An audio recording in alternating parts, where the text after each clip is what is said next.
everyone, this is Danielle.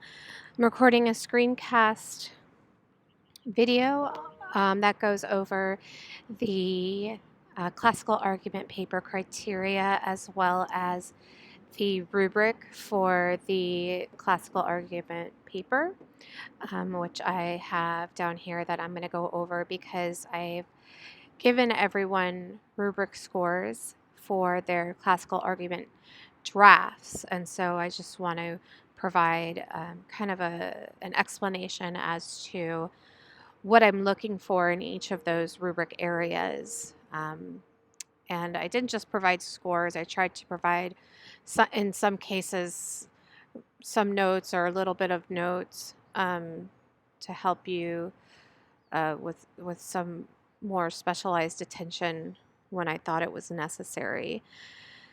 So just as a reminder in terms of the criteria for the assignment, just some foundational criteria, 750 to 850 words. I'm fine if you're over that. You just don't want to be over it excessively. Excessively would be like more than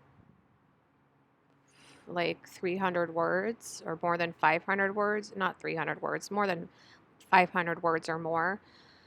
If you're hitting 1,000 words, you're probably you're too over. Ensuring that you're following APA 7 formatting, which some people are, but not completely. Some people, some people are doing a mixture of APA 6 and APA 7. Some people are just doing APA 6. So there's like a lot of inconsistency with that. Making sure you're citing 4 different sources in your paper, but also making sure that you're citing where things need to be cited. Like, it's not just cite, the key word here is at least. Like, yeah, you have to have at least 4 different sources in your paper, but there's also probably going to be a need for more than just 4 in-text citations. And this gives the organization for the paper. Talks about I'm not going to go over this a whole lot because it just talks about the introduction. I'm not so interested in an engaging introduction. I don't care. That's called a hook. If you want to do a hook, that's fine. Just don't have it be excessive. Necessary background information. What that means is you are providing the background information that's essential to explaining why the argument is an argument, not the historical background, unless it's government related, right?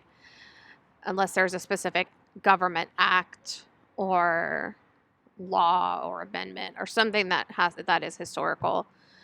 But the background information in this case means explaining or justifying, like, here's what makes this argument an argument.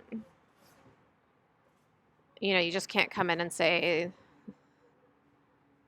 there's a situation, this is what it is, right? You have to explain, like, there's this controversy, and that's what we call carving out a space for your argument. Clearly stating your position, forecasting, which I'll get to in the rubric, clearly stating the reasons that support your position.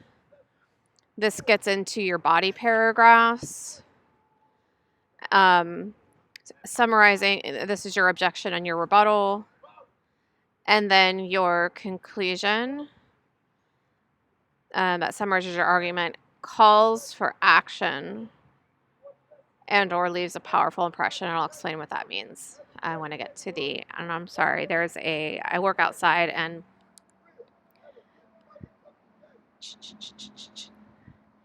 he'll stop screaming in a second. Sorry, I live in Los Angeles, so we have a resident homeless person, and he sometimes gets very angry at cars.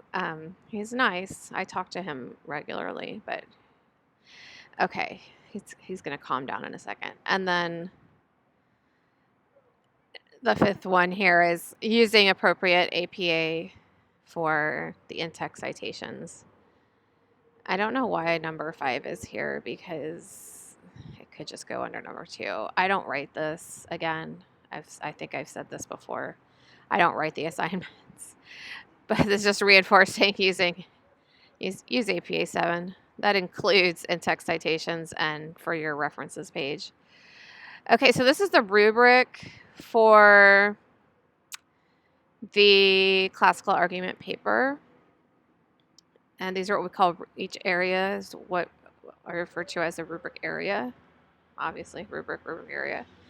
These are the points that are assigned for each area. We've had these in all of our assignments, so I'm guessing, and you've probably seen them in other classes, so shouldn't look different. You should probably be used to looking at rubrics at this point.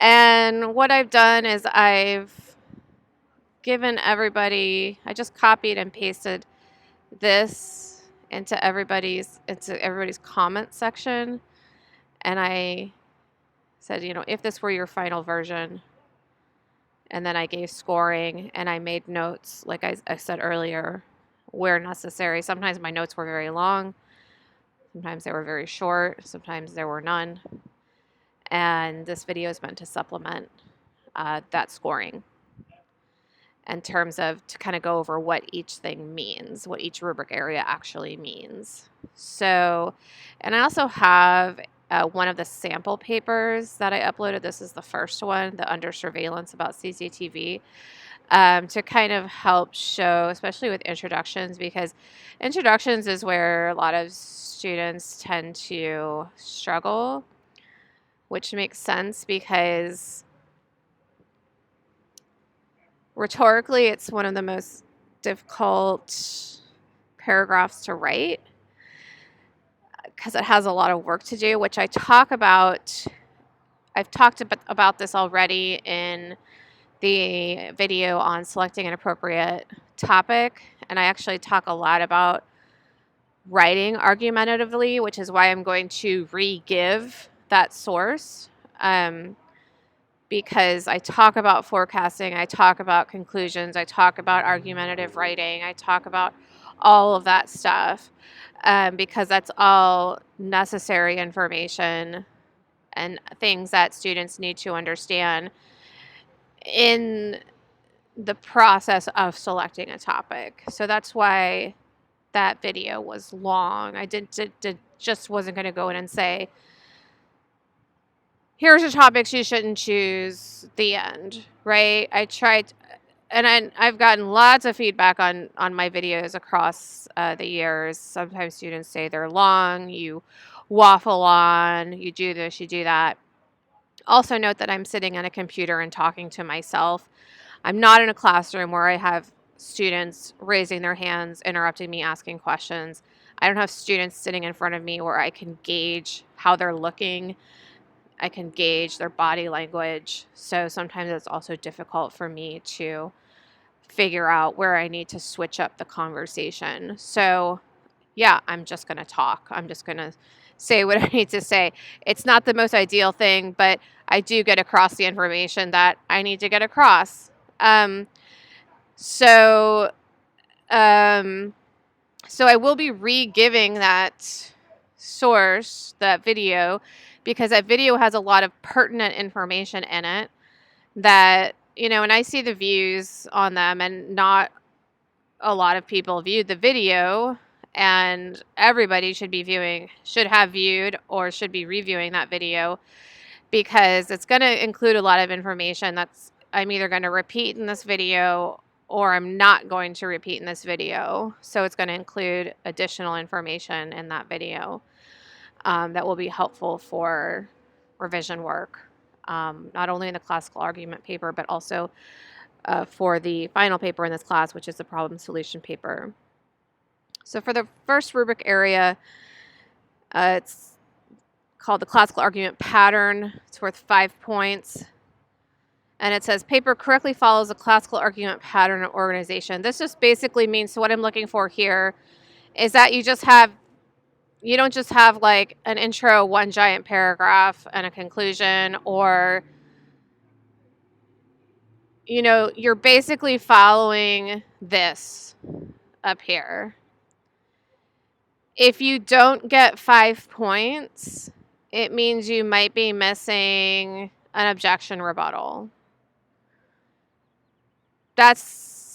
Or, that's usually the only time I'll take off. Or if I've never had a paper where like a conclusion has been missing. I'm like, maybe an intro is missing or conclusion's missing.